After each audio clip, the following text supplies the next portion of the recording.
Chérif Cheikh Ahmed Tidiane Diop, bonsoir. Mesdames, Messieurs, bonsoir. Nous recevons l'expert en transport routier, Ibrahima Ndongo. Ibrahima Ndongo, bonsoir. Bonsoir Antoine. Le président Macky Sall a inauguré hier le tronçon Diamniadio-Sindia, l'autoroute à péage donc. Alors, avant cela, il y avait l'axe Dakar-Diamniadio. Est-ce que cela signifie que le Sénégal est sur la bonne voie en matière de politique d'infrastructure routière? Affirmatif Antoine, moi je dis qu'il faut saluer ces nouvelles réalisations parce qu'une autoroute c'est d'abord un gain de temps, c'est une sécurité, c'est vraiment la modernité. On doit dire que de 1960 à 2000, le Sénégal n'avait pas plus de 6 km d'autoroute. Aujourd'hui, on a au moins plus de 35 km d'autoroute en plus. C'est-à-dire qu'on dit que c'est assez bien parce que on est allé vite ou bien on aurait dû faire mieux que ça? Ça va pour le moment, je pense que quand même, depuis août 2013 à nos jours, date de l'inauguration du premier tronçon Dakar-Diamniadio à nos jours. Et il faut dire qu'il y avait 31 km. Aujourd'hui, on va inaugurer encore au moins 35 autres kilomètres. Oui. C'est déjà important comparativement à Abidjan ou à Tunisie, où ils sont ou bien au Maroc, où ils sont déjà à des milliers de kilomètres d'autoroute. Oui. Parce qu'une autoroute, c'est d'abord pour une circulation rapide et sûre. Donc, il y a certains types d'accidents qui ne peuvent pas du tout se produire sur autoroute. Parce que ce n'est pas tout le monde qui est... Et le président de la République, s'en glorifie. Il dit qu'il a fait mieux que ses prédécesseurs. Mais alors, ce tronçon qui a été construit par Eiffage et qui sera exploité par l'entreprise française jusqu'en 2039, une bonne affaire ou une mauvaise affaire pour le Sénégal? Oui, c'est selon. Bon, pour l'entreprise, c'est une bonne affaire, mais pour les usagers, c'est trop cher, ce n'est pas une bonne affaire. Pour le Sénégal, pour le Sénégal, on a vu que le président de la République, d'après les informations qu'on a lues quelque part, ça et là, et le président a retardé l'inauguration de ce tronçon, du deuxième tronçon, parce qu'il trouvait les tarifs assez exorbitants. Bon, ceci, bon, on ne peut pas du tout reprocher à une entreprise quelconque de faire des bénéfices. C'est clair. Le contrat a été mal négocié sous ce rapport? Oui, parce qu'on peut dire que comparativement à ce qui se fait par exemple en France, où les tarifs sont négociés année par année, donc on peut les adapter régulièrement. Mais ici, il s'est agi de quoi? C'est-à-dire d'un contrat qui est bouclé et qui va jusqu'en 2039. Alors, si les autorités sénégalaises de l'époque et les C'était sous le régime d'Abdoulaye Wade, oui, il faut le préciser. d'accord. Eiffage avait négocié sur la base de, par exemple, 20 à 25 000 passages par jour. Aujourd'hui, ils en sont à 60 000. Donc, ça remet en cause les délais d'amortissement, forcément. Oui. Donc, moi, je pense qu'effectivement, on aurait dû quand même être beaucoup plus regardant au moment des négociations. Oui, justement, qu'est-ce qu'il y a lieu de faire? Renégocier cette affaire pour l'État du Sénégal? Vous savez, un État qui se respecte c'est un État qui respecte sa signature et ses engagements. Donc, mais ce qui est sûr, un État est souverain. Un État est souverain. D'autant plus que sur, par exemple, le tronçon dont on venait de parler, le Sénégal c'est l'État du Sénégal qui a injecté les 3/4. Oui. Hein, soit 59 milliards. Non, 60 et quelques milliards. Oui. Sur les Eiffage, 92. 23 milliards. 23 milliards, c'est sûr. Je dis que proportionnellement, c'est l'équivalent de... le Sénégal a injecté au moins les 3/4.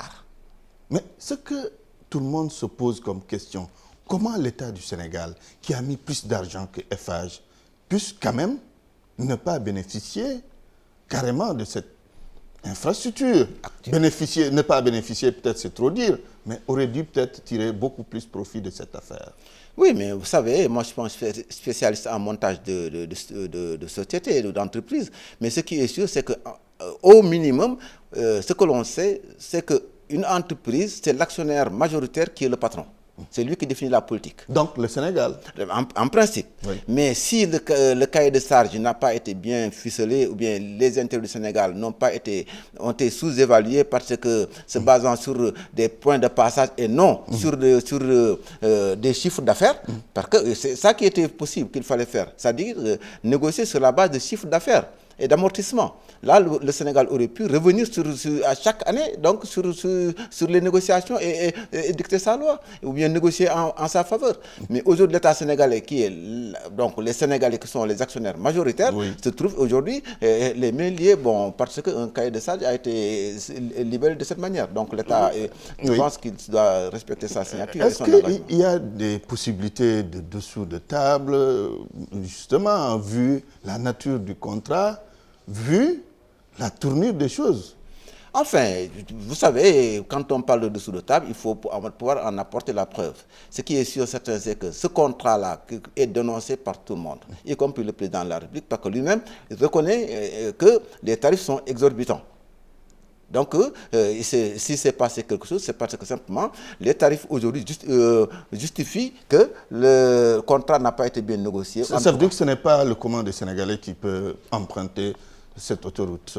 Non, voilà le problème. C'est-à-dire qu'aujourd'hui, si on baisse les tarifs, c'est sûr et certain que l'autoroute là qui est en 2 voies a presque atteint son seuil de saturation actuellement. Déjà? Mais oui, parce qu'avec 60 000 passages par jour, là où on prévoyait 20 à 25 000, donc, et vous avez vu vous-même. D'ici 2039, ça va être limite. Non, c'est avec, sûr. Comme vous dites, 432 000 véhicules à Dakar. D'ici 2000. Et puis, une progression à Dakar, rien qu'à Dakar, on a chaque année au moins 15 à 20 000 nouvelles immatriculations. Et non compte tenu des autres Sénégalais de l'intérieur qui viennent à Dakar aussi. On n'a pas été visionnaire sur ce plan. On aurait dû mettre combien de voies? 2 fois 2 voies, c'est un minimum. On ne peut pas faire en dessous de ça. Ce n'est pas possible pour une autoroute. Ce n'est pas possible. C'est pas possible. On ne peut pas faire moins que ça. C'est le minimum. On aurait dû être plus visionnaire, futuriste un peu, pour qu'on l'appelle autoroute du futur. Donc, on aurait dû vraiment donner du répondant à ce surnom. Et donc, essayer de faire au minimum 2 fois 3 voies, 2 fois 4 voies. Parce que c'est ça que se fait ailleurs. Avec des échangeurs à étage. Donc, vraiment, ça, c'est le futur. On a parlé de la politique d'infrastructure routière du Sénégal au début de cet entretien. De façon globale, comment vous jugez cette politique? Enfin, elle est bonne?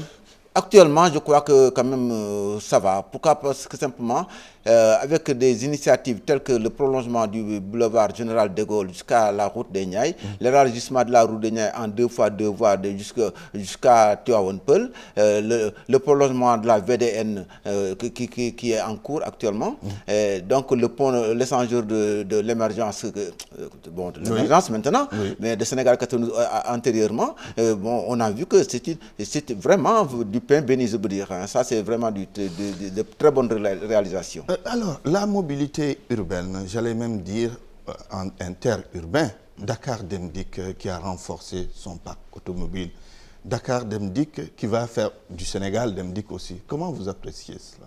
En fait, transport. Tout le mal que je le souhaite, c'est une bonne réussite du projet, mais je suis assez dubitatif. Pourquoi? Parce que simplement, oui, parce que, vous savez, le transport au Sénégal, c'est une jungle, mar à caïman. Donc, si Dakar Dem Dikk est une structure organisée, qui a ses soutiens logistiques et techniques qui sont basés, et ces soutiens-là sont basés à Dakar, veut faire du Sénégal Dem Dikk, alors que à Dakar, c'est la seule entreprise qui respecte au moins les normes en matière de chronotachygraphe, c'est-à-dire que le conducteur fait la matinée, un autre conducteur fait, il y a un équipage pour le matin, un équipage pour l'après-midi, donc, mais les autres ne le font pas. Mais aujourd'hui, avec la gare des Beaux Maraîchers, tout le monde doit intégrer la gare des Beaux Maraîchers, même si ce n'est pas effectif jusqu'à présent. Est-ce que Dakar Dem Dikk aura les moyens de sa politique? Mais c'est ça. Parce que maintenant, si le conducteur de Dakar Dem Dikk quitte Dakar pour aller jusqu'à Saint-Louis, c'est suivant un temps de travail normal, parce qu'ils sont syndiqués et tout.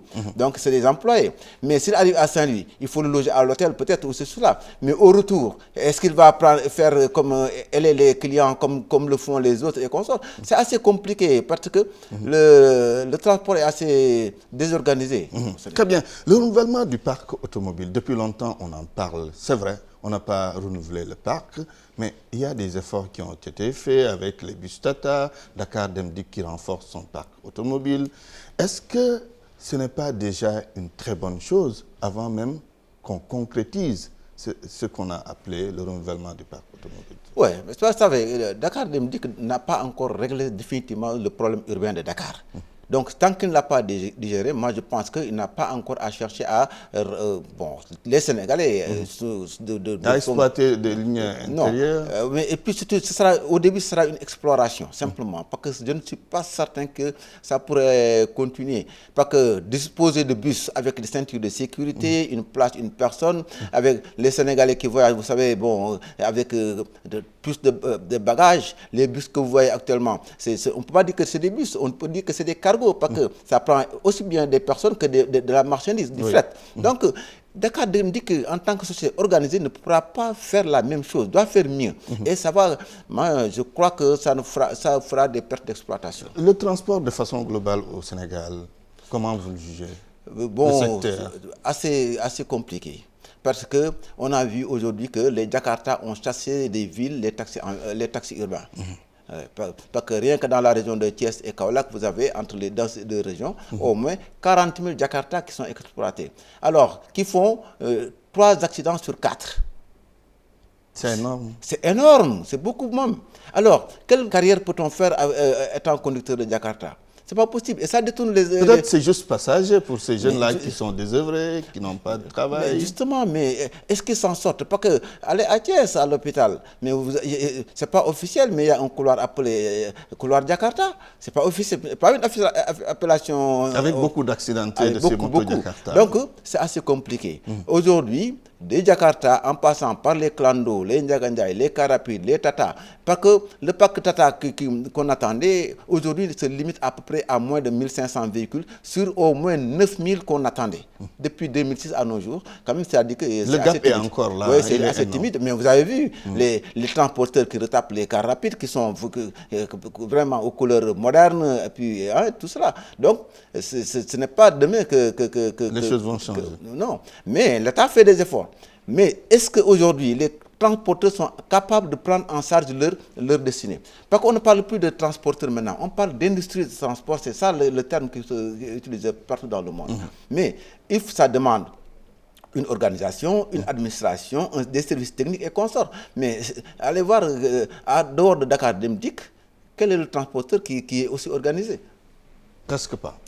Il n'y en a pas, je peux dire. Ibrahima Ndongo, merci. Je vous remercie. Je rappelle que vous êtes expert en transport routier. Merci d'avoir accepté cette invitation. C'est toujours un plaisir. Chérif Cheikh Ahmed Tidiane Diop, c'est fini pour ce soir. Vous avez rendez-vous demain avec Mamoudou Ibra Kane. Excellente soirée.